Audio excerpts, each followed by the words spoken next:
guys, it's Justine here from I Should Read That, and today I am bringing you my June TBR.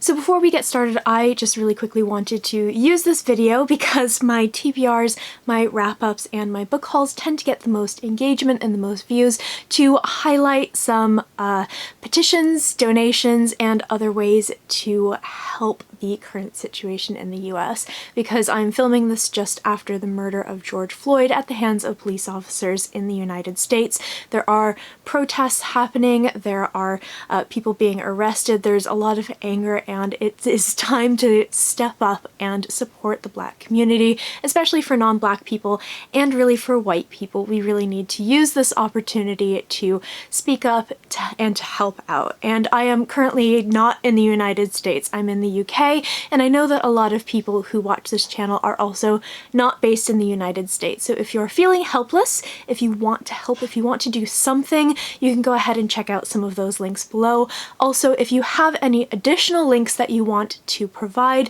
that you think would be really helpful for people, you can go ahead and add those in the comments below, and I can also update the description as we go. So moving on to the books that I am planning on reading in June, this is a little bit more of a loose TBR because June happens to be my birthday month. I'm hoping to receive, fingers crossed, some books that I am really excited about. I asked my family for some books, and also some of you guys have been very generous and have sent books from my wish list as well, which are currently sitting in a box just off screen, and I plan to open those on my birthday, either in a video or like on Twitter or something like that, depending on how the day goes. But yeah, I'm gonna have a lot of new reading material in the month of June, so I don't really want to set a huge TBR and a really firm TBR. There are also some amazing books coming out in June. So for example, we have Empire of Gold by S.A. Chakraborty, which is one of my most anticipated books of the year. It is the last book in the David trilogy. I don't have a copy of that, unfortunately. I wasn't able to get one, but I do have a pre-order coming in, and I'm hoping to read that. But I wanted to highlight some stuff that I have in my physical TBR. I have some review copies, and I have some books that I just own myself. So I'm gonna do review copies first, and then I will go ahead and talk about my owned books. So first things first, review copies. I have 4 here. 3 of them are from Orbit Books, and one of them is actually from O'Brien Books, which is based in Ireland. And that book is one of my current reads. This is The Queen of Coin and Whispers by Helen Corcoran. I'm about 120 pages in right now. I'm exactly 120 pages in right now. I started this yesterday, and I'm absolutely just blasting through it. Scottish husband is doing the dishes right now. If you hear a lot of crashing around, everything's fine. But this is a book that I'm really loving right now, and it is a YA Sapphic fantasy. It has a romance between 2 women, and it features lots of court intrigue and politics and betrayal, and it sounds really good. So this is about a young woman who is the heir to the throne. Her very corrupt uncle, who's basically drained the country dry, has just died, and she has inherited it, and she is determined to change things. She wants to make this country a better place. So she just hits the ground running right away, and she appoints a young noble woman who is of a much lower class, or sort of within the nobility, to be her spy master. So we get both of their points of view, and obviously at some point they begin to be attracted to each other and they fall in love. I am fully expecting to have lots of betrayal and backstabbing in this book. So far, there has been a lot of not like literal backstabbing and like, you know, executing people and stuff like that, which you get in a lot of the fantasy books that I tend to enjoy, but it's a lot of underhandedness and a lot of undermining your allies kind of in the shadows, and gaining new allies through like secret alliances and stuff. It's really fun. I'm really enjoying this so far. I'm hoping to actually finish it today because I think it's going to be a great one to just absolutely blast through, and it's totally amazing escapism for quarantine. So I would definitely recommend this one. It comes out on the 1st of June, which is tomorrow. So now I've got my 3 Orbit books. This first one comes out on the 4th of June, and it's an author I've not read before, but I have her first book in a different series on my TBR, and I don't know a huge amount about this one, but it sounds like something I will really, really love. So this is The Obsidian Tower by Melissa Caruso. I believe she's the author of the Tethered Mage series, which is somewhere over there, and I've heard really good things about that and about her writing, and this sounds really, really fun. So this is another one that has lots of court intrigue, but I think it's more like the truly backstabby kind of intrigue.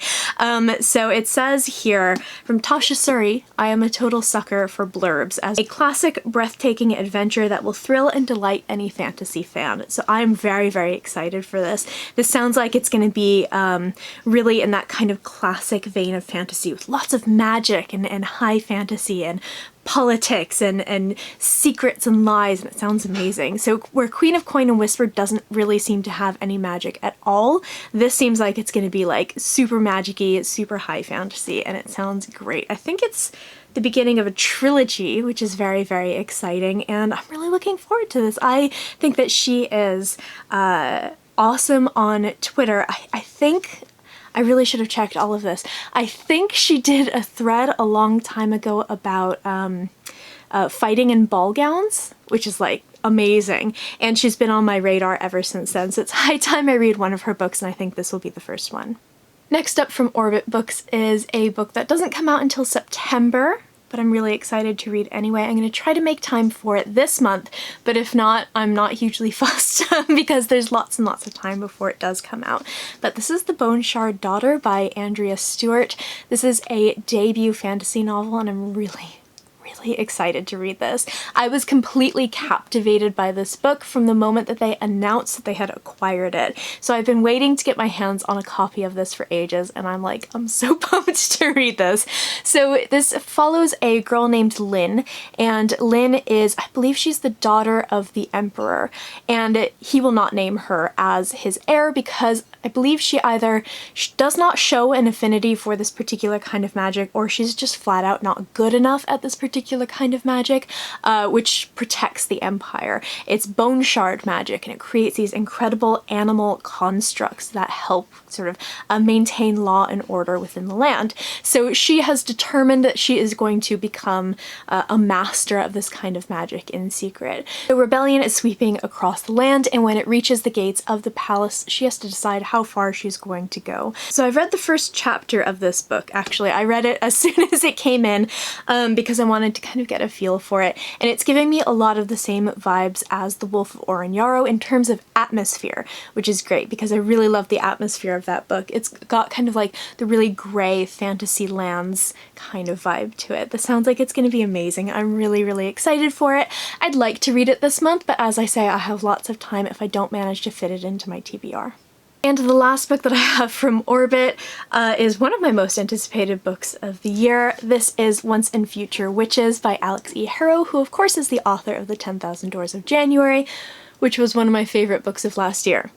And I'm so excited for this. I did a little I knew it was coming, and when the postman delivered it, he I'm friends with the postman now, he always leaves it at the door and then knocks, and then I come and we chat and say hi. And I saw it and I did a little dance, and he was like, okay. So he's used to this sort of thing because he brings me a lot of books. But this sounds like an amazing book. I'm so excited for this. So I'm just going to read the back of this really quick because it's short, and I feel like it will do a much better job than I could of summarizing this. So, in 1893, witches don't exist. They used to, in the wild, dark days before the burnings began, but now witching is nothing but tidy charms and nursery rhymes. Hi Dax. If the modern woman wants any measure of power, she must find it at the ballot box.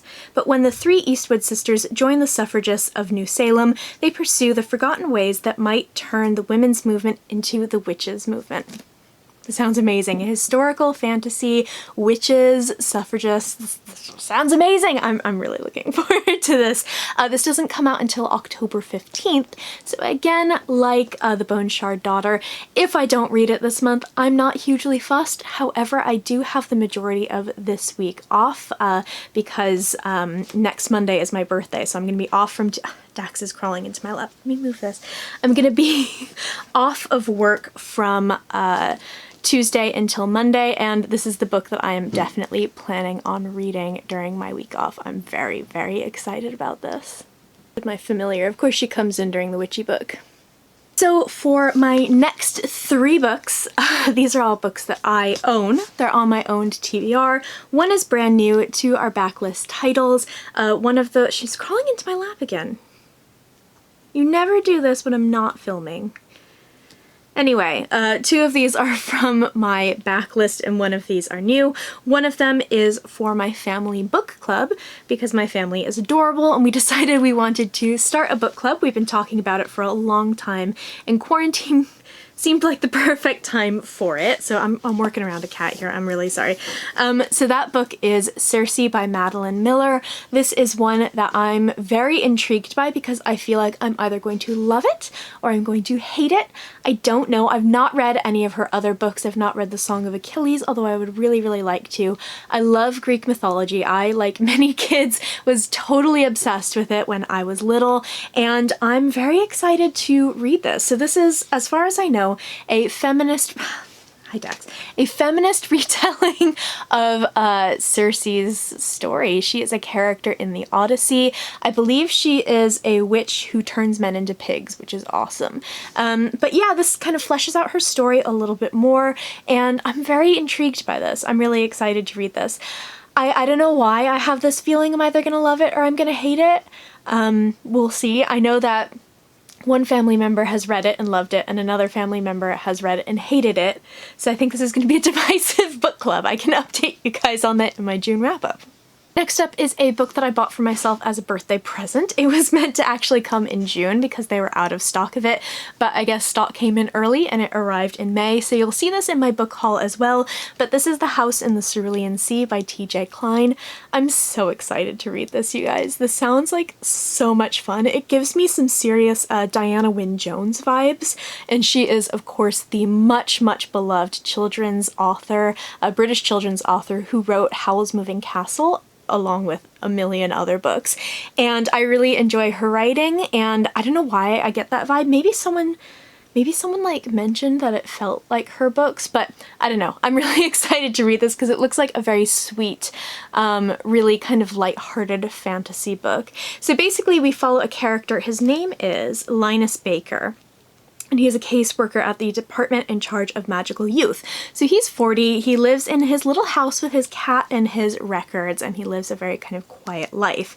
However, one day he is summoned by extremely upper management, which I love, and given a very curious and classified case assignment. So he has to travel to an orphanage on a distant island and assess whether or not these 6 very magical, dangerous children are capable of destroying the world. So when he arrives, he becomes very close with Arthur, who is the man who manages the orphanage, and he discovers that he will do anything to keep these 6 children safe.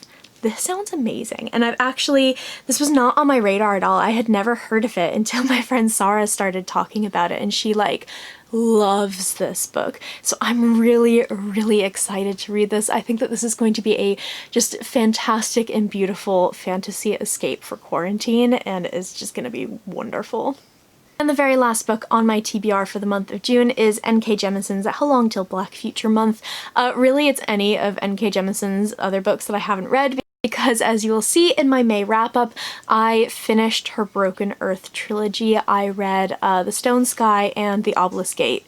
Not in that order, The Obelisk Gate and then The Stone Sky, and I just loved that series. It was a really unprecedented move for me because I do not read series back to back. I tend to burn out really, really easily, and so I tend to read a fair few books in between series, although I'm trying to lessen the number of books that I read in between series because otherwise I forget to finish that series. However, I read one thing, which took me a day, in between the Obelisk Gate and the Stone Sky. I'm just like fully obsessed. So I decided I wanted more N.K. Jemisin in my life, and while I have actually just here The Killing Moon and The 100,000 Kingdoms, which are the starts of her other two series, one is a duology and one is a trilogy, I thought that short stories might actually be a really good shout for the month of June. So I think there's like 20-something stories in here, quite short stories. And I think there's some new stuff that hadn't been published before. So I imagine that a lot of these came from things like sci-fi and fantasy magazines and anthologies, but there are some new things in here as well. I'm really excited. I really love her. She's a new favorite author for me. I read the 5th season in February and like I'm just fully obsessed with her. So I'm gonna be reading something by her this month. It'll probably be How Long Till Black Future month. So that is the end of my June TBR. I have to sign off and pay attention to Dax because she's currently digging her claws into my leg because I am not devoting my full attention to her. I'm so sorry. I wonder if you can hear her purring if it's being picked up on the microphone because she's really loud right now. But I would love to hear in the comments below what you are reading in the month of June, if you've read any of these books, or if any of these books are in your TBR. And also, please, if you have any other links that are not in the description down below that you would like to shout out that would help the protesters, any bail funds or any kind of fundraising or petitions or anything like that, please shout them out, as well as any Black creators. They don't have to be booktubers, and anyone who happens to run a shop that we can support. I would really love it if you could help add to this list. I post bookish and cat content apparently to this channel fairly frequently, so go ahead, hit subscribe, check back soon, and I will see you next time. Ow, Dax, stop.